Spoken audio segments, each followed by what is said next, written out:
Hello everyone, welcome in my YouTube channel Aurora Classes. Today we will discuss next topic on collection of data. Those who are new, please like and subscribe my channel. With the help of your like and views and subscribe, I motivated and put latest informations for the benefit of my dear students. Let's start topic. Main source of secondary data. We already discussed about the primary and secondary data. Primary data is that data which is originally collected by the investigators. Secondary data is that data which is collected by the other persons. What is the sources of secondary data? There are two type of sources is available.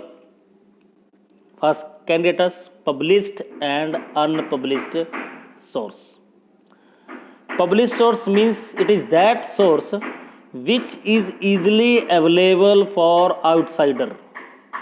Means publish source वो source हैं जिन data को आसानी से जो outsider है या कोई भी व्यक्ति है वो उससे इंफॉर्मेशन प्राप्त कर सकता है, अपने पर्पस के लिए उसको यूटिलाइज कर सकता है, क्योंकि वो डाटा सभी के लिए अवेलेबल है in the market, in the universities, in the college, schools, in the form of magazines, in the form of newspapers, so many of instruments where they collect information. We take example like government publication, Economic Survey of India, Reserve Bank of report, Census of India, means economic survey every year पास होता है, वो market में आता है, उसे कोई भी उसे बाय कर सकता है एंड इंटरनेट पर गवर्नमेंट साइट से उसे डाउनलोड कर सकता है. रिजर्व बैंक रिव्यू है जो इन्फ्लेशन एंड डिफ्लेशन को कंट्रोल करने के लिए क्वार्टरली अपने डाटा से प्रेजेंट करती है, जिसके बेस पर इन्फ्लेशन और डिफ्लेशन को कंट्रोल किया जाता है. Every 10 year census of India है, उसके डाटा कलेक्ट किए जाते हैं. After the collections you can get data from the department. उसी तरह सेमी गवर्नमेंट पब्लिकेशंस हैं, म्यूनसिपल कमेटीज़ हैं, पंचायत्स हैं, इनकी रिपोर्ट्स को, इनकी इम्प्रूवमेंट्स को, इनकी इनकम को, इनके एक्सपेंडिचर को आप आसानी से असेस कर सकते हो फ्रॉम दी पर्टिकुलर डिपार्टमेंट्स. कोई आपको इसको देने से मना नहीं कर सकता है. उसी तरह इंटरनेशनल पब्लिकेशंस हैं, इंटरनेशनल मॉनेटरी फंड है, वर्ल्ड बैंक्स हैं, इनकी जो कॉन्फ्रेंस होती हैं, उनकी मीटिंग्स होती हैं, उनके जो नए नए मेथड्स आते हैं इकोनॉमिक डेवलपमेंट को राइज करने के, फंड्स कहाँ कहाँ स्पेंड कर रहे हैं, क्या क्या इनके अंदर प्रॉब्लम्स हैं, इन सभी की रिपोर्ट्स को आप आसानी से गेट कर सकते हो. उसी तरह जो PhD होल्डर्स हैं, MBA कर रहे हैं, उनने अपने रिसर्च पेपर हैं, उन रिसर्च पेपर को आप आसानी से यूनिवर्सिटी से ले सकते हैं. उसी तरह क्या है, पब्लिश्ड के बाद आता है unpublished source. Unpublished means it is that data which is not available for normal person. यानी कि किसी कंपनी का इंटरनल डाटा, डिफेंस का इंटरनल डाटा सिर्फ डिफेंस के लोगों को ही पता लगेगा, दूसरे लोगों को इस इंटरनल मैटर के बारे में इंफॉर्मेशन नहीं मिलती है, उनको सीक्रेट रखा जाता है ताकि उसका कोई गलत फ़ायदा ना उठा सके. इसलिए इट इज़ सीक्रेट रिपोर्ट और internal matter for any company और any institutions.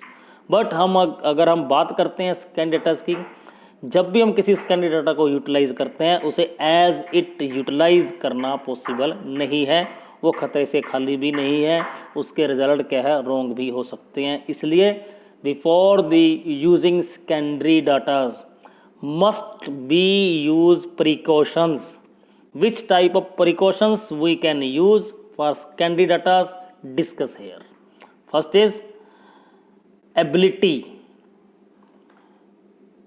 of the collecting organization should be checked. यानी कि इस कैंडिडेटा को यूटिलाइज करने से पहले हमें उस मेथड्स को, उस ऑर्गेनाइजेशन के बारे में पढ़ लेना ज़रूरी है.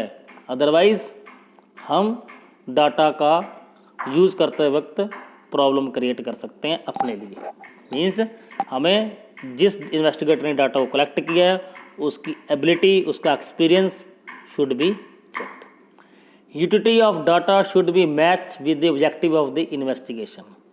जो हम स्कैन डेटा का यूज़ कर रहे हैं, उस इन्वेस्टिगेशन की जो यूटिलिटी है, जो उसका ऑब्जेक्टिव है, उसकी इम्पोर्टेंस है, क्या वो हमारे ऑब्जेक्टिव से मेल खाती है या नहीं खाती है। अगर उसके ऑब्जेक्टिव की जो मैचिंग है हमारे इन्वेस्टिगेशन से हो रही है, तब तो हम इस इन्वेस्टिगेशन को यूटिलाइज करना चाहिए, अदरवाइज नहीं करना चाहिए।